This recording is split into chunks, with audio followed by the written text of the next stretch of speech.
4 حاجات لو بنشتريهم سايبين فاحنا كده بنخاطر بصحتنا بشكل كبير.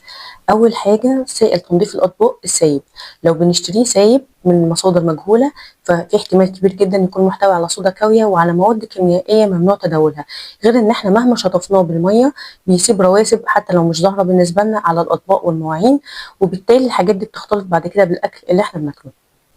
الحاجة التانية هي البهارات المطحونة السايبة، لو بنشتري بهارات سايبة فالأفضل ما نجيبهاش مطحونة لأن هي ممكن تكون مخلوطة بدقيق أو بمواد وألوان صناعية مش هتظهر لينا بشكل واضح، لكن الحاجات دي بتكون غير مصرح باستخدامها وبيكون ليها أضرار كتير وبتضاف من باب الغش. أما الحاجة التالتة فهي الجبن أو الألبان السايبة اللي بنشتريها من مصادر مجهولة، وهنا مش المقصود الحاجات اللي بنشتريها من مربين عارفينهم وواثقين فيهم، لكن بتكلم عن الحاجات اللي بتتباع في أماكن ما نعرفهاش، ما نعرفش اتخزنت بشكل صح او لا، صلاحيتها قد ايه، كل ده مش واضح عليها، فالافضل ان احنا ما نجازفش وما نشتريش الحاجات دي من اماكن احنا مش عارفين مصدرها ايه.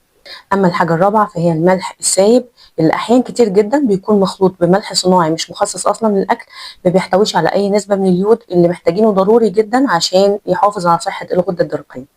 حاجات بسيطه بس بتفرق فرق رهيب في صحتنا. خليكم في السليم.